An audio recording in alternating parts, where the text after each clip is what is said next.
Hola, ¿qué tal?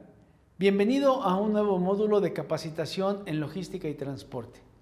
En esta ocasión hablaremos de lo que es el manejo de estrés con inteligencia emocional. Comenzaremos entonces con las siguientes definiciones. El estrés es la respuesta fisiológica, psicológica y de comportamiento del cuerpo humano a presiones tanto internas como externas. Es un estado de tensión física y emocional originado como reacción a un estímulo o presión, ya sea positivo o negativo. Un cambio importante en la vida o acontecimientos traumáticos pueden causar estrés y el estrés mal manejado puede afectar a tu salud. El concepto moderno de la salud bien balanceada puede representarse como un triángulo equilátero compuesto por un lado físico, un lado mental y un lado social, cada uno de igual importancia. Este es un concepto bien fundamentado y los que viven de acuerdo con él manteniendo el balance de los tres lados gozan de buena salud. Vamos pronto, corre ya, vamos más velocidad. Con tensión el día empieza, no te quedes en la mesa, pronto habrá que luchar, mucho miedo y tensión hay que afrontar. Un nivel social precisa mayor auto cada año y el temor va a aumentar cuando empiecen a llegar los pagarés. Drogas tragarás y no te calmarán, pues las muchas deudas úlceras te causarán. Tomas café, te das a fumar y aún medio muerto sales a trabajar. Tu ambición te da potencia a vencer la competencia. Tú serás el mejor, tu negocio el mayor. Ya no debes descansar y más arriba hay que trepar. Más tensión acumular para alcanzar por fin tu fin. Desafortunadamente, cualquier cosa que afecte el lado mental de la salud puede afectar los otros lados y eventualmente todo el triángulo. Para comprender mejor cómo puede suceder esto, veamos primero los problemas de los animales. El hombre, después de todo, es también un animal. Todos los animales encuentran tensiones de varias clases como parte normal de sus vidas. Pueden empezar cuando se presenta la posibilidad de tener que ceder a otra especie el espacio donde viven. La necesidad de defender su refugio, de proteger a los pequeños, inclusive competir para conseguir una esposa. Naturalmente que la mayor tensión es por el miedo de perder la vida, y para esto la naturaleza ha provisto a cada animal con ciertas reacciones de protección, y una de las más importantes es el instinto del miedo.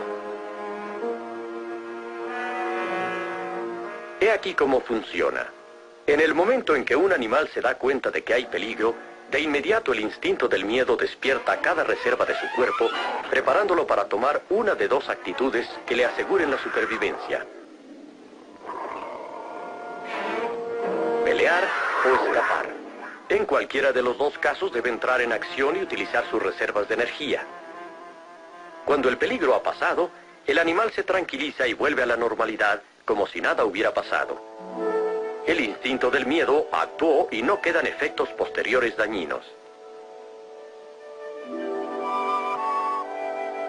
Los científicos creen que existen las mismas respuestas de protección en el animal humano, localizadas en un área del cerebro llamada el diencéfalo.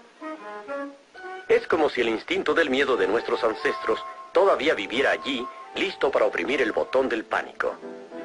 Aún en nuestro mundo moderno, este instinto primitivo puede todavía salvarnos el pellejo. En el momento en que se percibe el peligro, el instinto del miedo recibe el mensaje e inmediatamente oprime el botón del pánico. Como un relámpago se movilizan todas las reservas del organismo. La respiración se acelera y se hace más profunda, y por esta acción, los pulmones aumentan su actividad y aportan más oxígeno a la sangre. El hígado, una de cuyas funciones es servir como depósito del azúcar de la sangre, en este momento la libera en grandes cantidades hacia el torrente sanguíneo para dar energía extra. Las glándulas suprarrenales también aumentan su producción, vertiendo sus secreciones para estimular el músculo cardíaco, el cual a su vez reacciona aumentando la velocidad de bombeo. En los órganos de la digestión, algunas arterias se contraen, disminuyendo el suplemento de sangre en estas zonas. Esto permite que se cuente con más sangre que necesitan los músculos para pelear o para huir. Y todo esto pasa en una fracción de segundo. Como cualquier animal, el hombre ha utilizado su sobrecarga de energía para evitar el desastre y además para decir un poco lo que piensa. Debe estar preparado ahora para continuar adelante sin ningún efecto dañino. Pero a diferencia de los otros animales, el hombre tiene algo más que instinto. Tiene un intelecto superior y una imaginación brillante y creativa. Desafortunadamente, esta imaginación puede crear peligros irreales y desencadenar tensiones y miedos innecesarios. Tomemos el caso de un estudiante bien preparado bajo la presión de los exámenes. Listo. ¿Y si contesté mal? Ay, no me aprobarán. Adiós, bachillerato. No triunfaré en la vida. Voy a ser un fracasado. Ni siquiera podré comprar un auto. Esta amenaza imaginaria de inmediato despierta el instinto del miedo, igual que si el peligro fuera real. En este caso, el peligro no solo fue imaginario, sino también pasajero, y la tensión se alivió. Pero veamos qué pasa si el miedo despertado por peligros imaginarios continúa por períodos prolongados. Buenos días, jefe. Sí. Su jefe simplemente estaba preocupado en ese momento. Oh, algo sucede. Está molesto conmigo. Tal vez quiera despedirme. Volvemos a empezar y nuestro hombre está listo para pelear o correr. No tengo por qué soportar eso. Le daré su merecido. ¿Estoy loco? Él es mi jefe. Me echará a la calle. Eso no lo podrá hacer. Antes renuncio. Esa es otra locura. ¿De qué voy a vivir? Tengo una familia que mantener y gastos y... Ni pelear ni correr tiene sentido en esta situación, así que debe tragarse su orgullo junto con todos los preparados bioquímicos no utilizados que fabricó. Así que nuestro hombre literalmente se cocina en sus propios jugos. Si esta situación de tensión mental, basada en el temor generada dentro de uno mismo, se mantiene durante el tiempo del descanso, puede dar resultados muy desfavorables. Puede destruir el reposo, interrumpir los procesos normales de regeneración del organismo y aún peor, puede desencadenar la pesadilla de las enfermedades psicosomáticas, lo que significa enfermedades inducidas en el cuerpo por la mente. Si las arterias del estómago permanecen contraídas a causa del permanente estado de alarma, la capa más interior de la pared del estómago carecerá de oxígeno. Las células se desintegran, dejando la segunda capa sin protección, y entonces el ácido contenido en el estómago puede actuar sobre esa segunda capa. Literalmente, se abre paso a fuego y el resultado es una úlcera péptica. En otras áreas hay también problemas cuando el hígado, espoleado por el peligro continuo imaginario, mantiene el aporte de más y más azúcares y el torrente sanguíneo. Normalmente, un órgano llamado el páncreas produce una sustancia llamada insulina que mantiene el balance del nivel de azúcar en la sangre. Sin embargo, después de un periodo largo, el páncreas pierde la carrera, lo cual resulta en que queda mucho azúcar en la sangre. Se trastorna así la química del cuerpo y eso puede contribuir para que sea el huésped de otros males. Es infinita la lista de torturas que podemos infringir en nosotros mismos y todas ellas tienen el mismo fin. Todos los lados de la salud pueden trastornarse seriamente si de continuo se despierta el temor innecesariamente. Pero si a este instinto se le permite descansar cuando no hay peligro real, el organismo puede funcionar como debe. Después de todo, la mayoría de los problemas, reales o imaginarios, se resuelven pronto. Y muchas situaciones que en un principio pensamos que nos amenazaban, resulta que solo existían en la imaginación. Buenos días, jefe. Sí. ¿Qué? ¿Ah? Oh, sí, muy buenos días, hijo. Utilizando el sentido común, se reducen al mínimo los miedos y tensiones de la vida y se mantiene el balance de todos los lados del triángulo de la salud.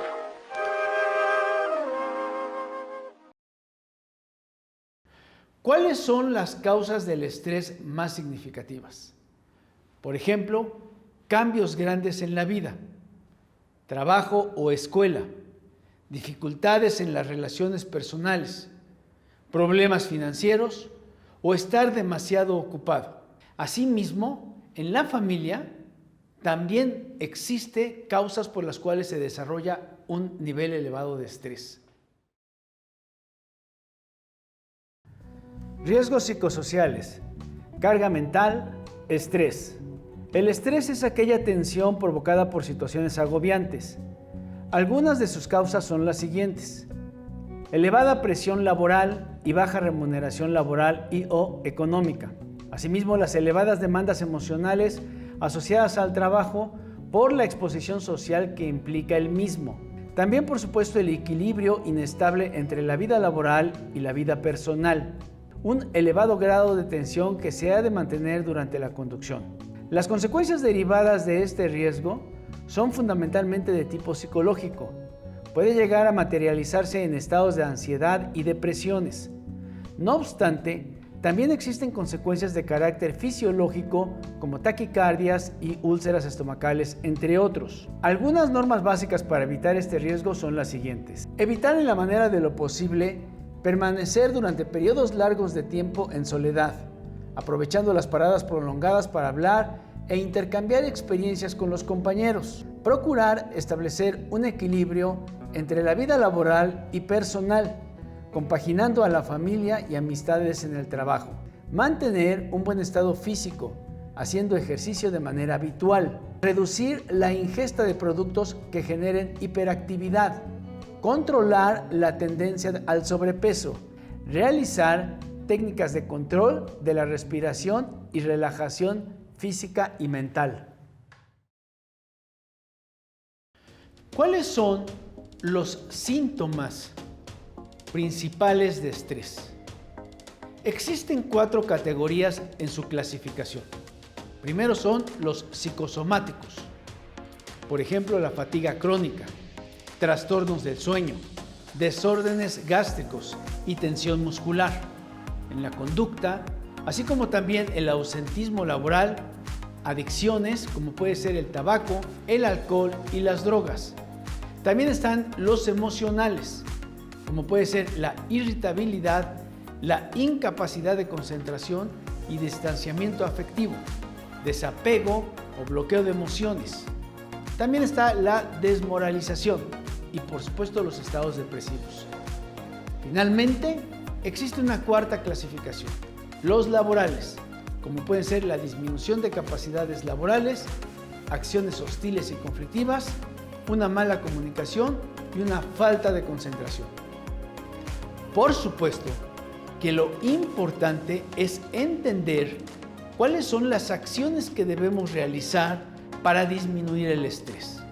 Y ellas son principalmente una alimentación sana, ejercicio físico, respetar el horario de sueño, actividades recreativas, disminución de adicciones y, por supuesto, la inteligencia emocional.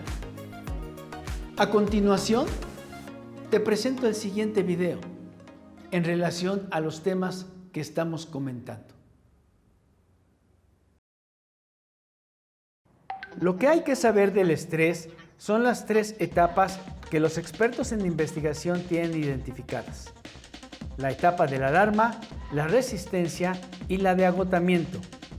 Cuando usted percibe algo como amenazante, es decir, usted tiene presión por los exámenes que vienen en su carrera, tiene presión por la fecha límite, tiene presión por las deudas, etc.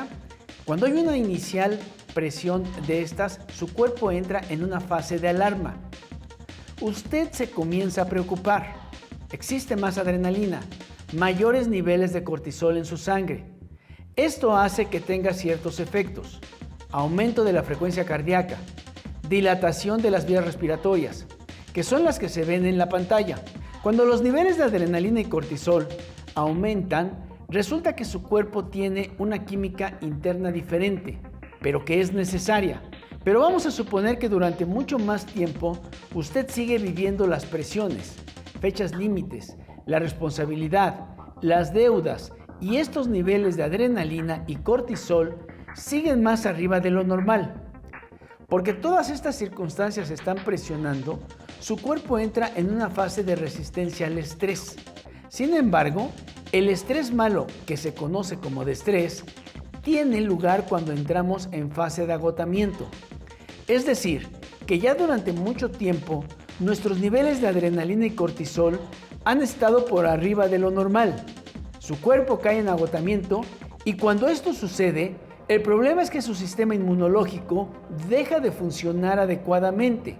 Aquel sistema que lo defiende de las infecciones es en donde nos hemos dado cuenta que las personas que manejan altos niveles de estrés se enferman muy fácilmente. Y lo peor de todo es que hay personas que tienen altos niveles de estrés, varias presiones y no están haciendo nada al respecto. Y hay consecuencias del estrés que usted las puede controlar inmediatamente, pero hay otros que le van a dejar secuelas. En esta fase de agotamiento es cuando enfermamos psicológica y fisiológicamente.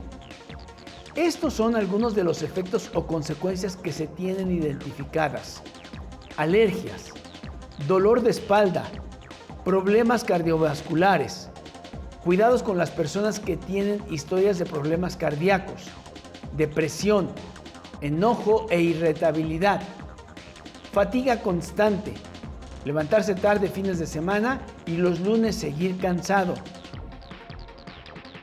dolor de cabeza, problemas digestivos, alta presión, insomnio, falta de apetito, dolores musculares, problemas sexuales, asma, problemas interpersonales. Hablemos de lo que es la pérdida de memoria. La mayoría de estas consecuencias tienen un indicador que es fácilmente identificable. Por ejemplo, hay un problema sexual, hay algo que no funciona bien. En asma hay una agitación que usted ya la puede escuchar. También, por ejemplo, en el insomnio es obvio que se dará cuenta que no está durmiendo bien o las horas adecuadas. Pero el que más nos interesa es la pérdida de memoria, por el simple hecho de que usted se da cuenta de que las cosas se le están olvidando. Las personas que sufren altos niveles de estrés lo están confundiendo con algo normal de su edad.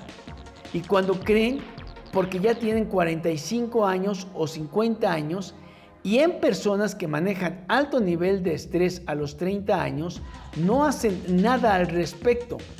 En la Universidad de Rockefeller se han hecho estudios sobre la memoria. Y lo que usted está viendo en pantalla, el primero es un cerebro sin estrés. El segundo, a su mano derecha, es un cerebro estresado. Lo que usted puede notar es que un cerebro estresado hace que usted sea menos efectivo en muchas áreas, porque también tiene una explicación neurológica. Hay menos cantidad de conexiones neuronales y esto afecta en la fluidez del pensamiento y en la memoria. Es función normal del cortisol inhibir ciertas conexiones neuronales. Pero hay una buena noticia, y es que si usted se preocupa a partir de hoy por esta área de autocontrol y controlar su estrés, puede recuperar esta capacidad de memoria si hace algo al respecto. Porque las células están muriendo y naciendo constantemente. La mala noticia es que los recuerdos que se hayan grabado durante el estrés son de más difícil acceso. Existe, por ejemplo, personas que han sido asaltadas y no logran describir a la policía los detalles de la persona que vieron enfrente. Personas que han tenido accidente donde la adrenalina y el cortisol son tanto, el estrés que no recuerdan detalles del accidente. Es porque el nivel de cortisol se eleva tanto que inhibe las conexiones neuronales. Es por eso que les pedimos controle sus altos niveles de estrés.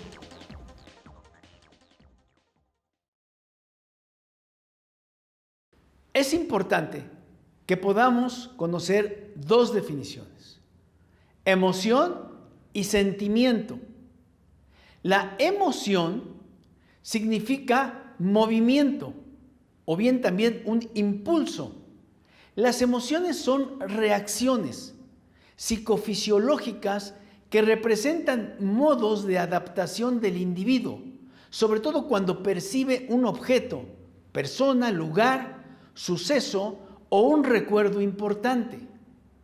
Un sentimiento es el estado de ánimo o disposición emocional hacia una cosa, o hacia un hecho, o hacia un animal, o hacia una persona. La falta de tiempo, el exceso de trabajo, los problemas personales, cualquier incidente o conflicto con otro conductor son factores que contribuyen a generar y a potenciar un problema muy extendido que estamos viendo hasta el momento y que conocemos ya como estrés. Cuanto mayor es el estrés, mayor es el riesgo de un accidente. Pero si además el estrés no es puntual, sino que se sufre por un periodo de tiempo prolongado, la circulación puede volverse aún más peligrosa, ya que se tarda más en tomar decisiones y hay mayor probabilidad de cometer errores graves. Percibe tu estrés. Asume los problemas que están en el tráfico. Concéntrate en la conducción. Ignora a los conductores agresivos. Evita discutir con tus acompañantes. No corras. Controla los movimientos de otros conductores. Inicia tu trayecto con tiempo extra. Avisa si te vas a retrasar. No dejes que tus nervios te hagan una mala pasada en la carretera. Tú conduces tu vida y, por supuesto, la de los demás. Ahora hablemos de la diferencia que existe entre emoción y sentimiento. La emoción son transitorias y con una intensidad mayor. Aparecen rápido y son inconscientes. Aparecen primero. Son reacciones psicofisiológicas. Los sentimientos, por otra parte, son de larga duración. Son más complejos y menos intensos. Son más lentos y, por supuesto, conscientes. Aparecen después, de tal manera que sin una emoción no hay sentimiento.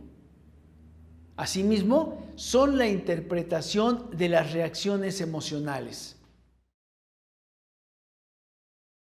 Repasemos los conceptos que hemos visto. ¿Qué es el estrés y cómo afecta en la conducción?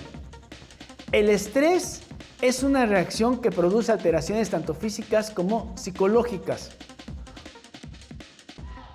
Un conductor estresado es un conductor en riesgo.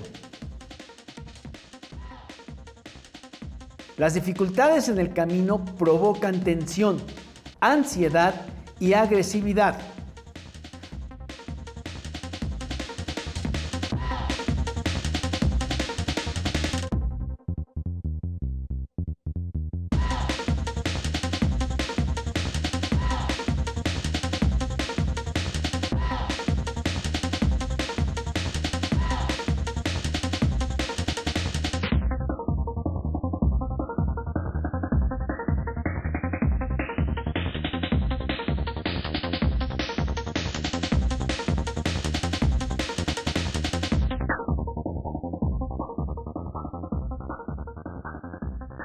Un estudio realizado sobre autocontrol y capacidad de conducción en situaciones de estrés señala que medianamente el 7% de los conductores cuenta con el dominio emocional adecuado para conducir. Un 72% conducen con un bajo control emocional y un 17% no tiene ningún control. El informe califica las emociones como responsables en afectar nuestras situaciones emocionalmente al volante. Discutir con un acompañante reduce la atención del conductor en un 26%. Si además hablamos por celular y la conversación es tensa, la vigilancia en la conducción disminuye hasta en un 41%. Al tener un altercado con otro conductor, la atención cae hasta en un 37%. Es decir, que manejamos dominados por nuestras emociones. El estudio traza además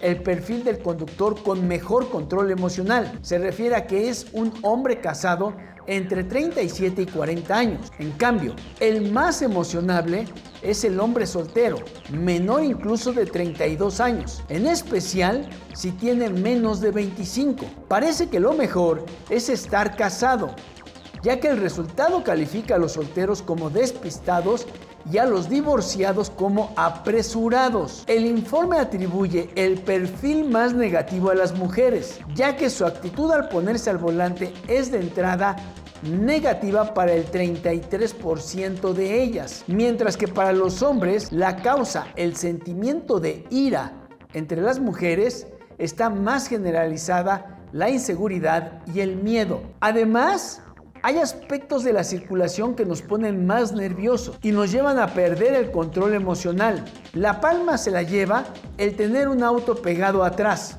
una situación a la que le siguen los tapones, la prisa y los inciviles que se colocan por delante de nosotros, forzando la situación y quitándonos la preferencia. Para conducir más tranquilos, el estudio recomienda técnicas como dar vueltas a la unidad antes de ponernos frente a los mandos de la misma. Existen 5 diferentes emociones que se clasifican de la siguiente manera: el miedo, la ira, la tristeza, la felicidad y el disgusto. Entonces hagamos la siguiente pregunta: ¿qué son las emociones? Las emociones son las reacciones automáticas, universales, innatas e inconscientes que experimentamos ante un estímulo externo, algo fuera de nosotros o un estímulo interno, como puede ser, por ejemplo, los pensamientos o un recuerdo. Son muy intensas y muy cortitas en el tiempo y anteceden a los sentimientos. Su origen se encuentra en el sistema límbico, esa parte de nuestro cerebro más primitiva que nos ha permitido sobrevivir por tantos miles de años. Tiene unas reacciones psicofisiológicas que pueden medirse, como por ejemplo la dilatación de las pupilas, la frecuencia cardíaca, la respiración. Es lo que puede medirse. Todas las emociones, incluso las que vivimos de manera más desagradables, son adaptativas. Tienen una función, sirven para algo que cuando las estancamos y no las gestionamos bien es cuando vienen los problemas y el sufrimiento. ¿Qué son los sentimientos? Los sentimientos son la suma de las emociones, más nuestra condición. Es decir, con nuestro pensamiento damos una interpretación a lo que nos ocurre y de ahí nacen los sentimientos. Su origen está en el lóbulo prefrontal, que es el que se encarga de la planificación, la reflexión y la toma de decisiones. No son tan fácilmente observables como lo eran las emociones. Son menos intensas pero más largas en el tiempo. Cuanto más tiempo duremos rumiando, más tiempo durarán esos sentimientos. Imaginen que su pareja los deja. La emoción instantánea que llega es de tristeza. Es una persona muy importante que ya no va a estar en tu vida. Entonces la emoción principal será de tristeza. Cuando ya nuestra mente analiza esta situación, seguramente vengan sentimientos como el miedo a no encontrar a otra persona. Esos ya serían sentimientos que se alargarán en el tiempo según nuestras creencias y la calidad de nuestros pensamientos. Cuando hablamos de gestión emocional, hablamos de 2 cosas: la buena gestión de estas emociones, que sigan su curso, sigan su camino y que se vayan para que no se enquisten dentro de nosotros. Y la otra sería la parte de la racionalización de la emoción, la parte en donde entra nuestro pensamiento para que sea de buena calidad, para que esos sentimientos sean de buena calidad y no nos hagan daño a nosotros mismos. ¿Y qué es la inteligencia emocional? Es un tipo de inteligencia social que implica la capacidad de dar seguimiento a las emociones, sean propias o ajenas, discriminar entre ellas y utilizar esta información para guiar nuestros actos y nuestros pensamientos. es la capacidad de reconocer nuestros propios sentimientos, los sentimientos de los demás, motivarnos y manejar adecuadamente las relaciones que sostenemos con los demás y con nosotros mismos. Existen 5 claves de la inteligencia emocional: habilidades sociales, motivación, empatía, autorregulación y autoconciencia. ¿Qué significan estas claves de la inteligencia emocional? Veámoslo. Autoconciencia, pues es ser consciente de lo que sentimos y de cómo nos afecta. La autorregulación consiste en la capacidad de manejar las emociones propias. La automotivación, que es a través de la focalización en nuestras metas y no en las dificultades. La empatía consiste en saber ponernos en el lugar de otras personas. Y por supuesto, la habilidad social, que consiste en la capacidad de comunicarse estableciendo relaciones amigables. Imagina tener un control completo de tus emociones. Si te sintieras enojado, poder calmarte. Si te sintieras nervioso, poder relajarte. O si te sintieras deprimido, poder alegrarte.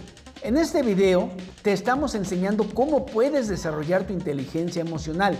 Esta sección del video está inspirado en el libro La inteligencia emocional de Daniel Goleman. Explica de manera muy precisa cómo es que las emociones están diseñadas para guiarte en la vida y no para dañarte. La mente tiene cierta complejidad, pero décadas de investigación han llegado a la conclusión de que la inteligencia emocional se puede desarrollar, y esto entonces te dará la capacidad de controlar, de dominar y de manejar tus emociones como mejor te parezca. Cada uno de nosotros tiene 2 tipos de mente que habitan nuestro cerebro. Del lado izquierdo tenemos una mente racional y del lado derecho tenemos una mente emocional. La sociedad se ha enfocado en que lo más importante es el intelecto racional, pero estadísticamente se ha concluido que la inteligencia emocional es más importante para una vida exitosa que el coeficiente intelectual. Por esa razón, si queremos ser exitosos en cualquier cosa, es crucialmente importante elevar esta inteligencia emocional. ¿Te has preguntado por qué somos tan impulsivos?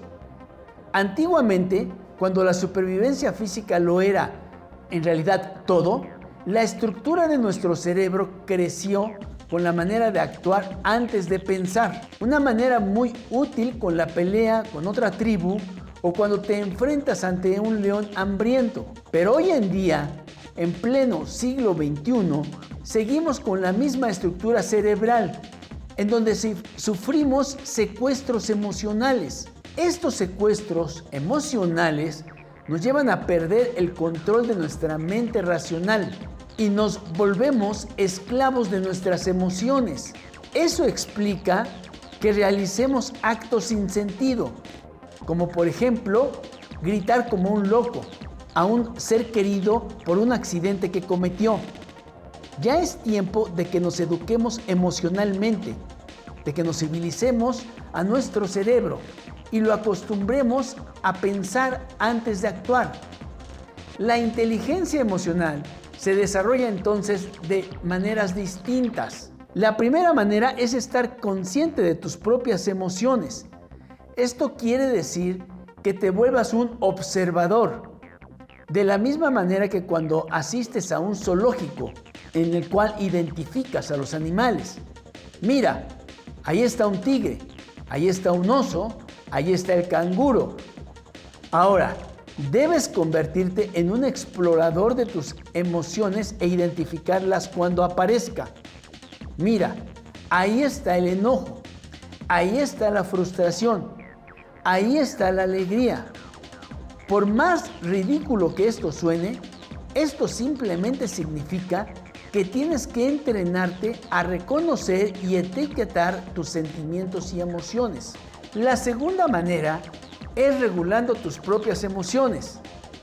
Esto significa que al sentir un sentimiento o una emoción, tú decides cómo vas a responder en los siguientes segundos. Tú tienes la capacidad de ordenarle a tu mente emocional que se haga a un lado y que la mente lógica retome el control del barco. Para darte un ejemplo, imagina que estás conduciendo en la ciudad y un coche se atraviesa de manera muy imprudente frente a ti. La primera reacción es explotar en contra del conductor y gritarle toda clase de insultos. Tu miedo desencadenado, toda una lluvia de emociones negativas, enojo, frustración e ira. Pero recuerda lo que aprendiste hoy y haz lo siguiente.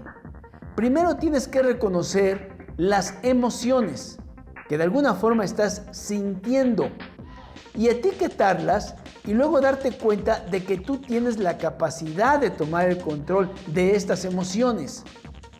Respira lentamente, del 1 al 5, y deja que tu cuerpo estabilice la presión arterial. 1, 2, 3, 4 y 5. Durante este proceso, tu mente racional tomará el centro de comando de tu cuerpo y reaccionarás de una manera mucho más lógica y prudente, evitando entonces perder el control ante el secuestro emocional. Las dos cualidades, identificar tus propias emociones y regularlas, son habilidades que dependen de una buena comunicación entre tu mente racional y tu mente emocional. Es fundamental que para evitar problemas fortalezcas la relación entre estas dos partes. Entre mejor se comuniquen tus pensamientos y tus emociones, mejores decisiones podrás tomar. De manera diaria, practica estos principios y pronto notarás cambios radicales en cómo te comunicas con tus emociones. Por otra parte, una mejor inteligencia emocional también equivale a mejores habilidades sociales al reconocer tus propias emociones. Podrás generar empatía con otras personas. Por otra parte, una mejor inteligencia emocional también equivale a mejores habilidades sociales al reconocer tus propias emociones, ya que podrás generar empatía con otras personas. La empatía es la capacidad de apreciar e intuir lo que otras personas están pensando y sintiendo. El desarrollo de la inteligencia emocional te convertirá en un detector de sentimientos, no solo en ti, sino también en otras personas, lo que te permitirá entenderlas mejor y establecer relaciones mucho más sólidas. Esto significa una mejor relación con tu familia, con tus clientes y por supuesto con tu pareja. Al estar trabajando con tus emociones, notarás que hay otra habilidad que estarás desarrollando: la persistencia y la automotivación. Fallar está muy bien. Significa que estás muy cerca de conseguir tus objetivos. Esto básicamente significa que te vuelves optimista. En la escuela nos castigaron mucho por fallar. Nos acostumbraron a pensar que fallar era muy malo. Pero la vida es muy diferente. Fallar es necesario para desarrollarte, para crecer en cualquier aspecto de tu vida. Imagina que quieres lograr un objetivo, pero por más que lo intentas, fallas y fallas. Mucha gente se da por vencida y perdería toda motivación para seguir adelante. Pero una mayor inteligencia emocional te permite poner tu mente en modo optimista, por lo que generarás pensamientos positivos que se convertirán a su vez en emociones positivas, lo que significa que por más que falles, tu mente se sentirá motivada a seguir intentando y volviendo a intentar hasta que logres el objetivo. Así que la próxima vez entonces que algo te salga mal, recuerda que los sentimientos negativos pasarán y sigue intentándolo. Poco a poco acostumbrarás a tu mente a ser más optimista y notarás una transformación en tu mente. El siglo XX se obsesionó con el coeficiente intelectual, porque la industria era mecánica y rígida. En el siglo XXI, lo más importante es tener habilidades sociales, crear relaciones e innovar para el futuro. Resulta evidente, entonces, que todo aquel que quiera ser exitoso tendría que desarrollar su inteligencia emocional. Nuestro cerebro es extremadamente flexible. Podemos mejorar la relación que tenemos con nuestra mente emocional y utilizarla a nuestro favor, ya que no estamos condenados a una vida sumisa. Por consiguiente, podemos cambiar nuestras emociones si lo deseamos. Lo más fascinante de la inteligencia emocional es saber que las emociones se pueden utilizar a nuestro favor. Las podemos utilizar de guías para conocernos mejor, conectarnos con gente y mantenernos motivados durante los momentos más difíciles. Pero sobre todo, tenemos que reconocer que la inteligencia emocional nos abre una puerta en donde los sentimientos y las emociones dejan de destruirnos y en lugar de eso nos ayudan para convertirnos en mejores seres humanos. Ahora tratemos de hacer un pequeño ejercicio de lo que significa la inteligencia emocional. Para ello, recuerda un problema. Contesta entonces ahora las siguientes preguntas. ¿Qué sentiste? ¿Cómo reaccionaste? ¿Estuvo bien cómo reaccionaste y cómo te comportaste cuando te sucedió ese problema? ¿Cómo te sentiste después? Y la pregunta más importante, ¿cómo puedes reaccionar ante ese mismo problema con inteligencia emocional?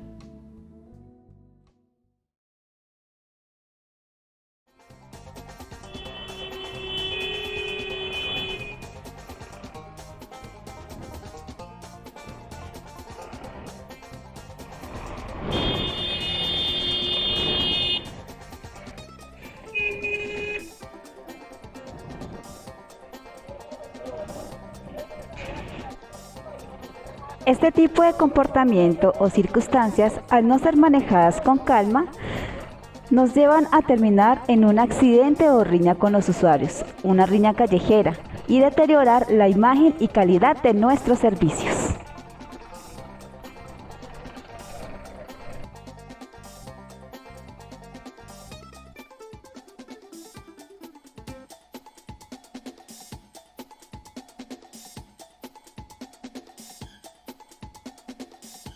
¿Qué le sucede? ¿Qué le pasa? ¿Qué le pasa con metro de suelta roya? No, Señor, pero- cálmese, piense en su familia.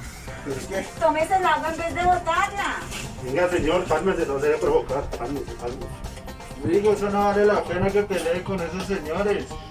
Bueno, de todas maneras, discúlpeme si lo ofendí, siga el camino, no ha pasado nada.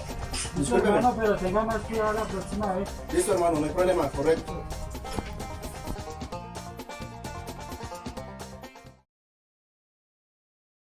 ¿Alguna vez has estado conduciendo tu automóvil y de repente alguien te corta el paso o comienza a circular muy despacio? ¿Te insulta o te muestra el dedo de en medio o alguna de estas cosas que te hacen sentir muy enojada o muy molesto rápidamente?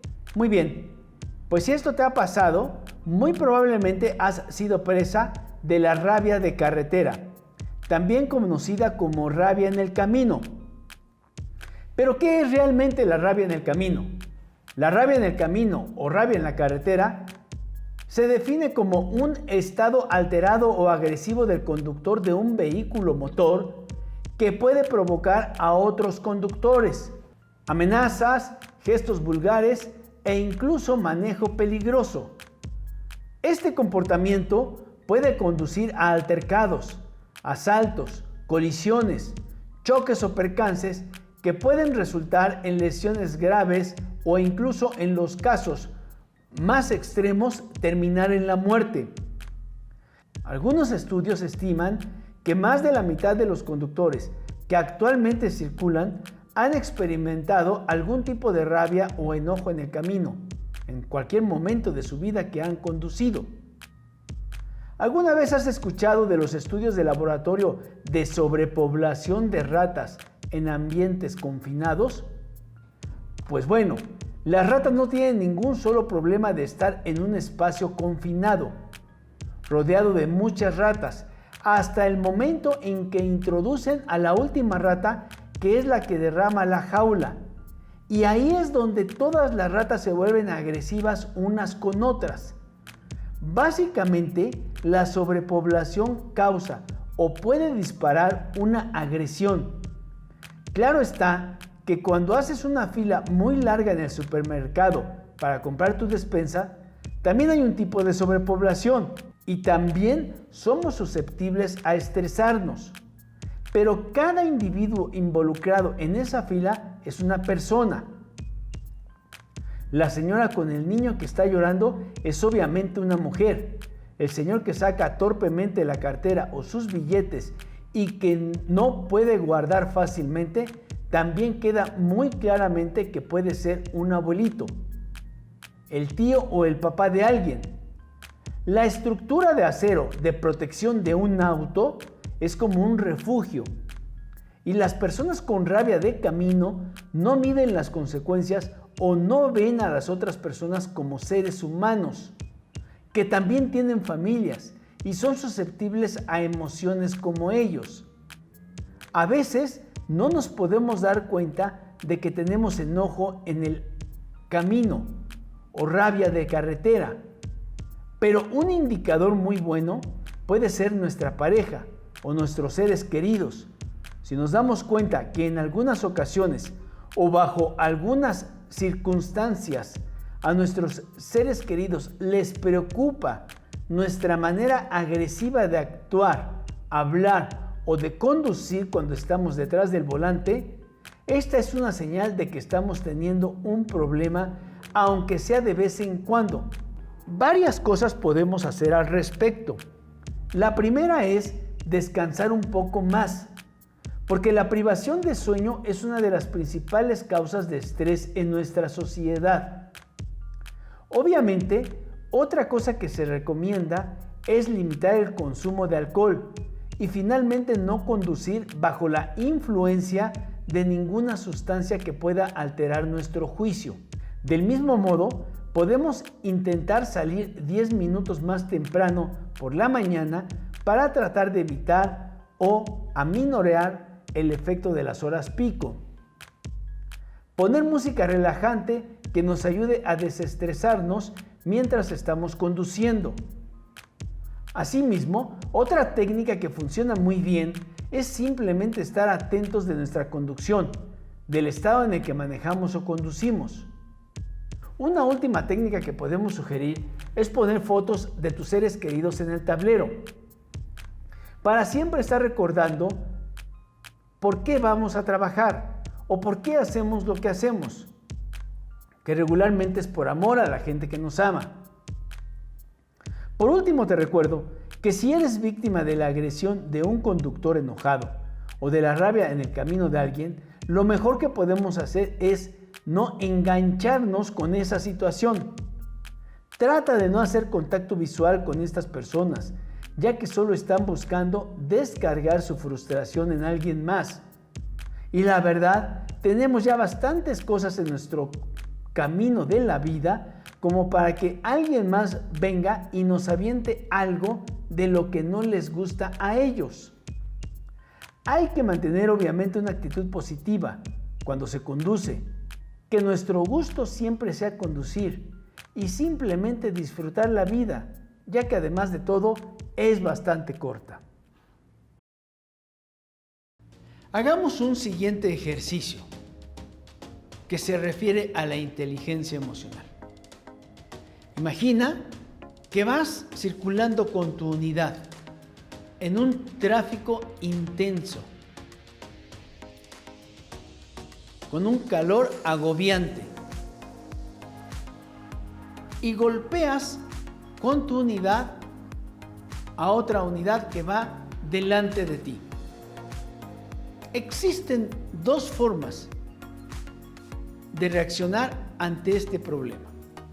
La primera, te bajas, se ofenden, se golpean, sacan incluso quizás, ¿por qué no?, alguna arma, y las consecuencias pueden ser entonces mayores. Existe una segunda forma de reaccionar ante ese problema.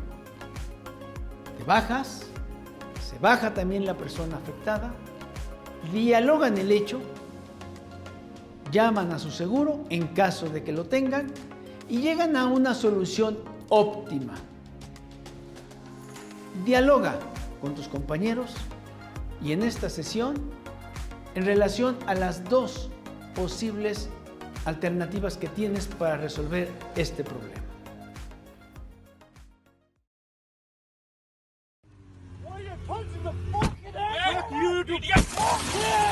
Fuck you! I'll kill you, you fuck! I'll fucking kill you! Cut me off! Try to kill me! Cut me off! Fuck!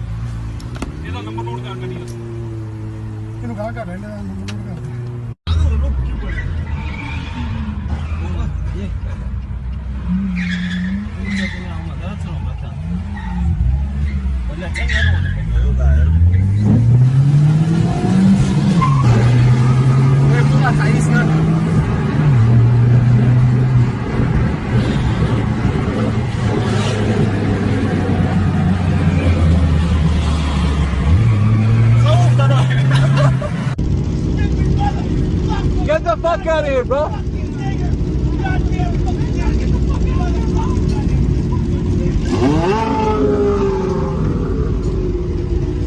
What did you fucking say? What?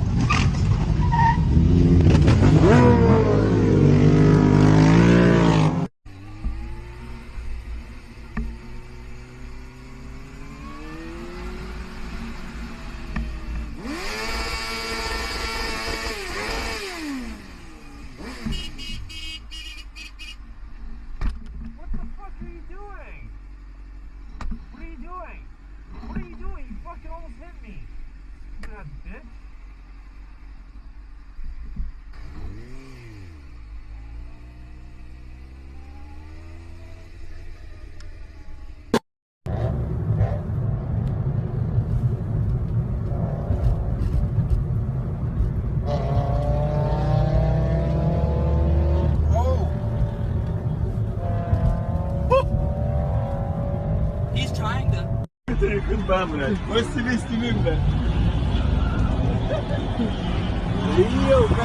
Колесо.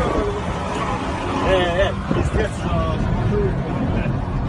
На, в парапет вошел. Он не просто вошел, пиздец. Колесо шел, пробил колесо.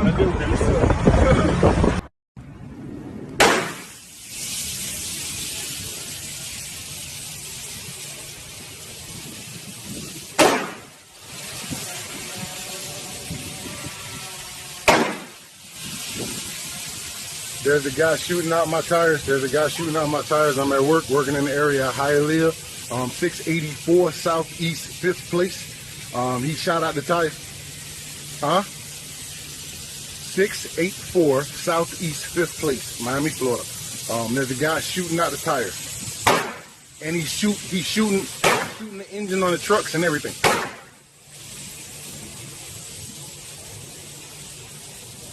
All right, no problem.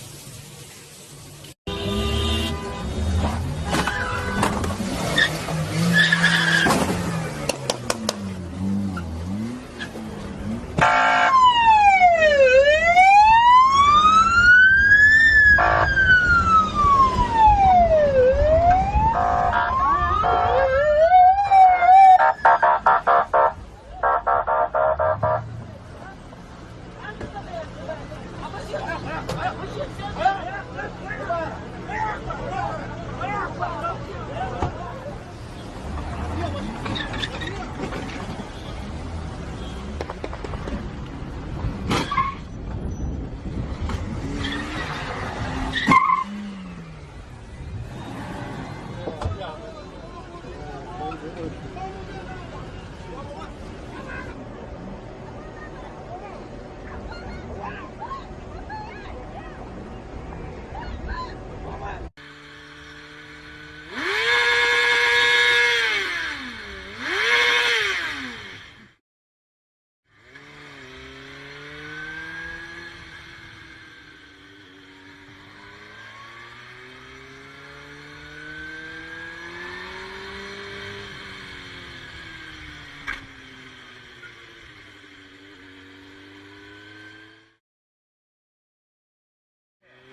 Ahora hablemos de las características de las personas que actúan con inteligencia emocional.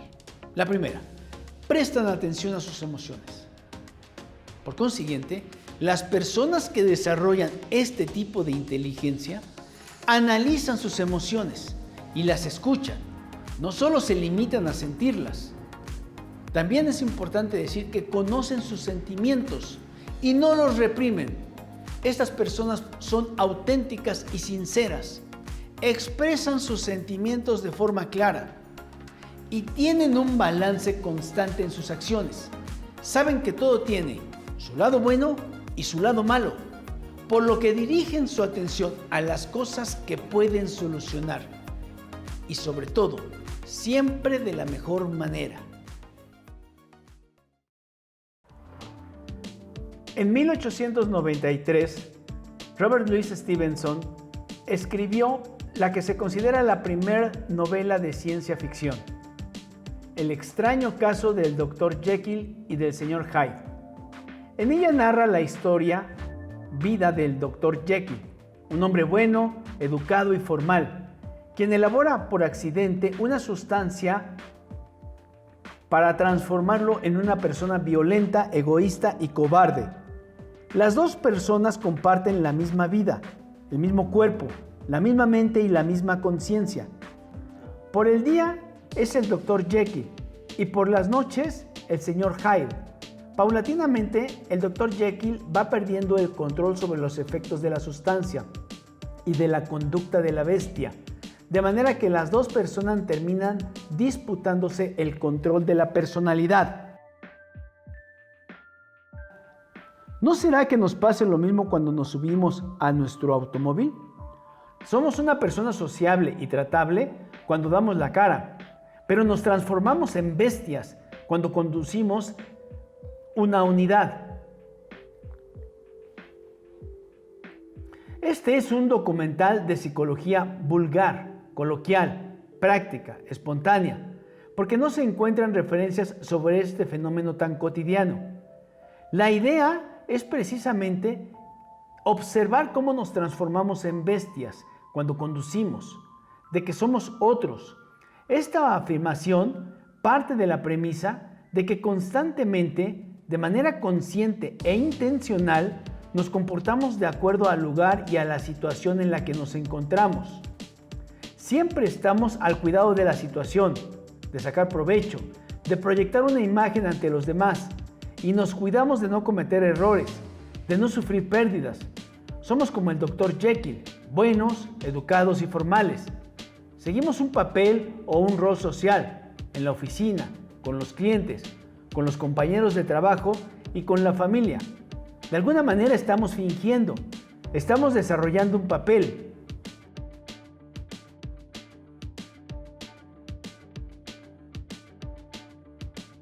La segunda premisa es que hay lugares en donde dejamos de cuidarnos, de seguir ese papel, donde por un momento nos descuidamos y actuamos entonces sin un plan, de una forma espontánea y natural.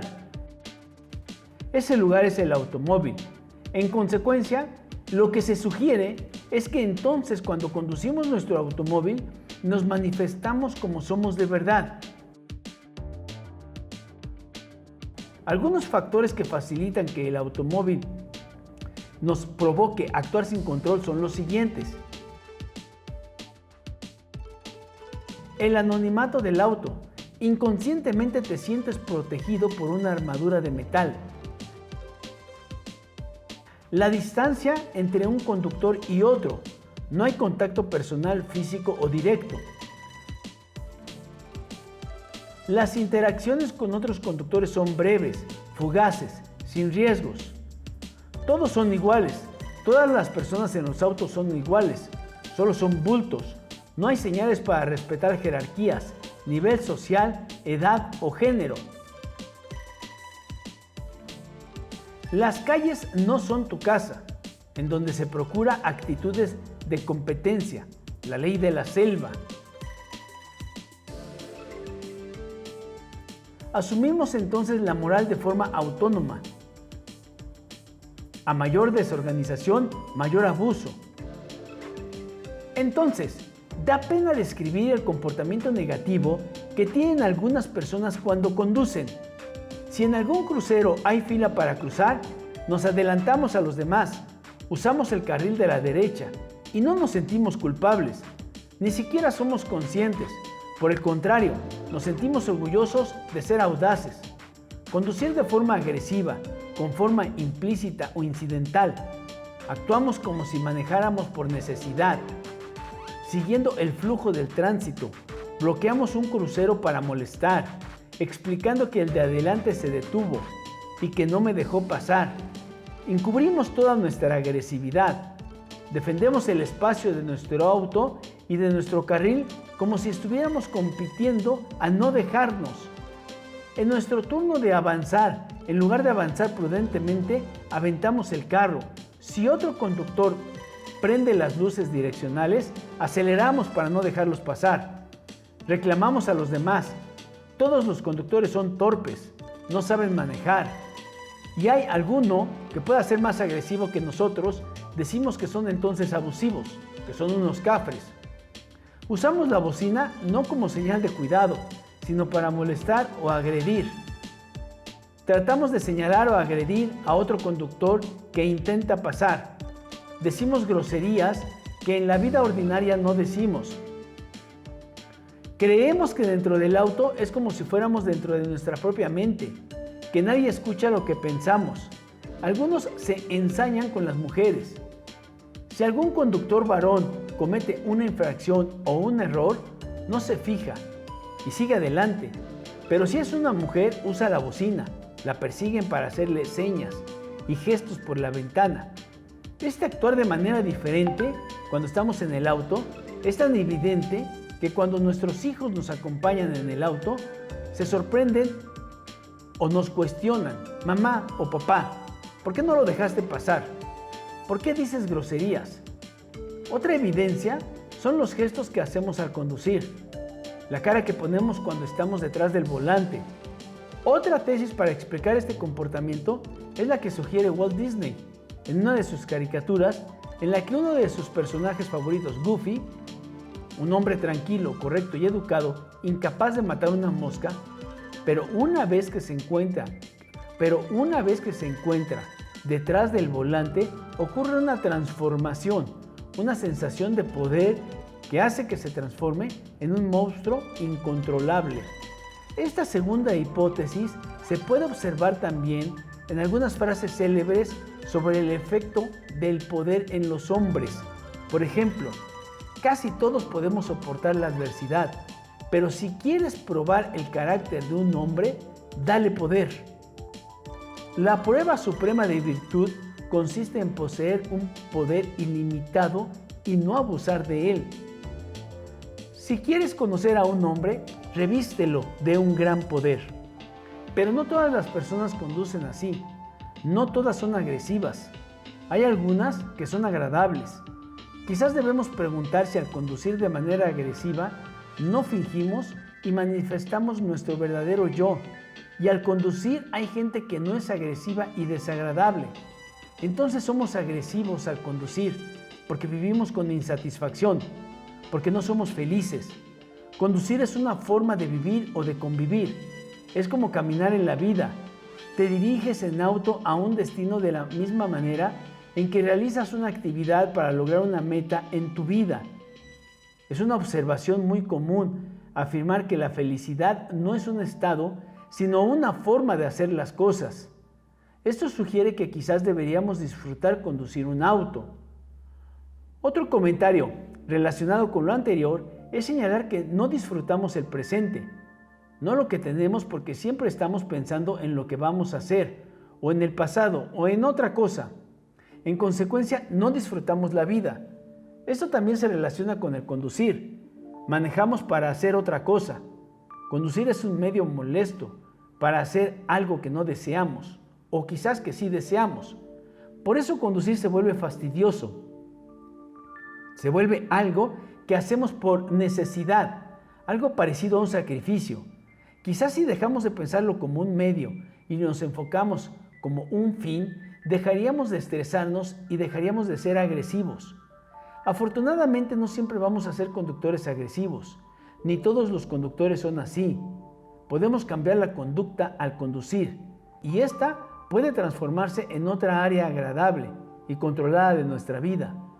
Para finalizar, te proponemos convertir el conducir un auto en un ejercicio de terapia psicológica. Algunas estrategias para lograr esto se pueden decir de la siguiente manera. Mientras conduces, si ves un conductor amable, sigue su ejemplo. Obsérvate y hazte un reto. ¿Qué tanto te puedes dominar?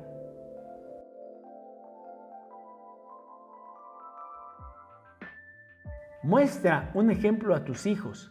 Abstente de ser agresivo, diciéndote a ti mismo que no estás participando en una competencia de patanes.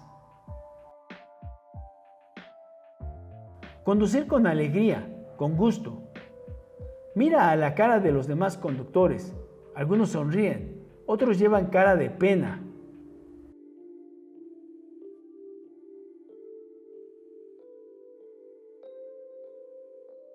En lugar de escuchar música o noticias que te estresan, escucha música de fondo, que te relaje, o un audio con mensajes verbales estimulantes. Conducir también es un ejercicio de ciudadanía y nacionalismo. Maneja con cortesía, porque amas a México, y al conducir con cortesía, expresas que la manera en que manejas es la manera en que aprendiste a manejar en México. Hay dos tips de maneras de conducir, el de la mayoría, espontáneo y agresivo, y el de unos pocos, cortés y tolerante. De estos, uno lo lograron cuando aprendieron a conducir, generalmente a través de su familia, y algunos de ellos aprendieron por sí mismos, de la observación de sus propios errores al conducir. Pienso entonces que cualquier persona que le interesen las ideas de este documental pertenecen a este último pequeño, pero destacable grupo de personas que pueden aprender por sí mismos a ser simplemente mejores personas. Finalmente, ¿cuáles son entonces las características de esas personas que actúan con inteligencia emocional? Mira, no toman nada personal. Se mantienen empáticos y comprensivos. Mantienen una comunicación asertiva. Son autocríticos con sus acciones. Y finalmente, se enfocan en el problema y no en la actitud. Siempre van a buscar la solución de la mejor manera.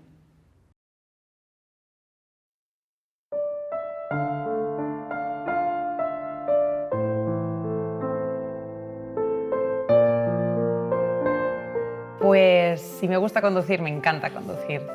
Me gusta conducir porque me da libertad, me dan unas sensaciones de poder ir donde yo quiero. Me encanta la velocidad, me encanta conducir rápido, me gustan las curvas, me gustan las situaciones un poco complicadas. Cuando conduzco rápido siento adrenalina. Soy cañera.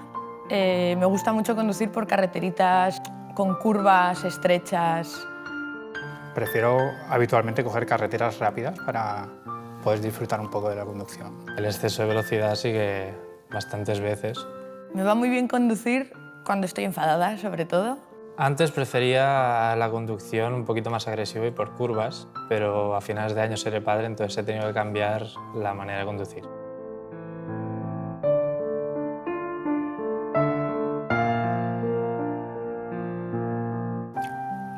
A mí sí que me ha gustado conducir, pero me gusta disfrutar del viaje.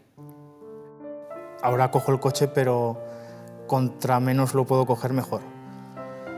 Es simplemente ir de un sitio a otro. Para mí, conducir hoy día significa una necesidad. Tengo un miedo terrible a las carreteras porque hace 18 años, cuando yo tenía 7, mi padre murió en un accidente de coche. Ahora, hace 20 años, un día en la puerta de mi casa mataron a mi hijo con 16, mientras se despedía de mí. Un 17 de julio del año 2006, donde recibí esa llamada que pasa muchas veces por la tele, que dicen que nadie quiere recibir. Me decían que mi hijo Iván, de 20 años, había tenido un accidente de tráfico con una excavadora. Un conductor que había decidido beber teniendo que conducir se puso al volante. Poquito a poco, yo iba en moto, poquito a poco voy sacando la cabeza y cuando veo que no viene nadie a mi derecha, que es donde realmente tenía que estar el peligro, el de mi izquierda, el coche de mi izquierda lo tenía a la altura de la pierna. Salía de trabajar, estaba muy cansado por el madrugón que me había pegado. Mi pareja estaba de vacaciones esa semana y cuando le dije que si no le importaba conducir a ella, me dijo que no le importaba. Cogimos el coche y lo último que recuerdo de ese día fue saliendo de la ciudad, ya de Zaragoza, pues darle un beso en la mejilla, recostarme en la ventanilla y lo siguiente que recuerdo, yo creo que es la frase que fue: olvidaros de los que están muertos y salvar al que está vivo. Y fue cuando noté que me sacaban del coche. Y lo siguiente que recuerdo son 6 días después, despertar de un coma y saber que alguien que ha ido muy rápido en la carretera se te ha llevado por delante y a la que iba a ser mi mujer, porque si todo hubiera sido como tenía que ser, pues a día de hoy estaría casado con ella. 2 motos que pasaban a una velocidad excesiva haciendo una carrera ilegal lo arrollaron y prácticamente falleció en el acto. Recuerdo que, bueno, las típicas peleas, ¿no?, de matrimonio. Era el santo de mi madre, mi padre no se había acordado y mi padre era un gran conductor, ¿no? El problema es que no volvió. Iván era un chico de 20 años lleno de vida, bajaba en moto y cuando llegó al cruce de Cambrians, esta excavadora, como no estaba donde tendría que estar, cuando pasó por delante le dio con la pala en el costado y lo cortó por la mitad. Recuerdo muy bien la última vez que lo vi, ¿no?, que fue como se cerró la puerta y no lo vi más, no supe más de él. Al cabo de unas semanas nos enviaron una carta del Banco de Ojos dándonos las gracias porque la operación había ido bien. Yo a partir de aquel momento siempre pienso que alguien habrá recuperado la vista gracias a aquellos ojos brillantes y preciosos de Rubén. Yo tuve 2 veces a punto de pensar, bueno, que pensé realmente de quitarme la vida, porque ¿para qué? Me había quedado sin nada. Eso es lo peor de todo, aceptar que porque sí te quiten tu vida. Tú piensas que ese señor, el día que mató a Iván, a mí y a mi familia, nos puso cadena perpetua, para siempre. Hay un antes y un después. Recuerdo que la velocidad, la atracción de un motor es muy atractiva, pero por favor, que el atractivo no se convierta en drama. Que la gente creo que realmente no es consciente del arma que llevamos entre las manos, yo el primero, ¿eh?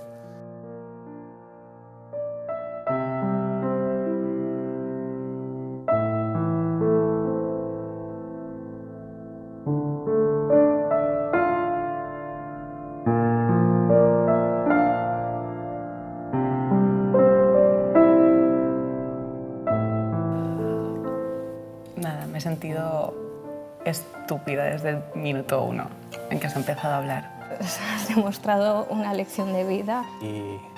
Y más ahora cuando escuchas una historia así, cuando yo ahora mismo voy a ser padre, pues es duro.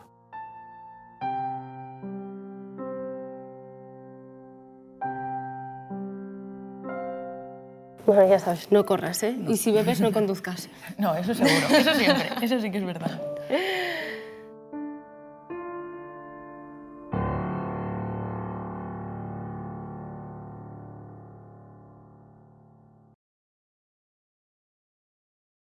Muchísimas gracias. Espero sinceramente que este módulo sea útil en tu desempeño profesional. Hasta pronto.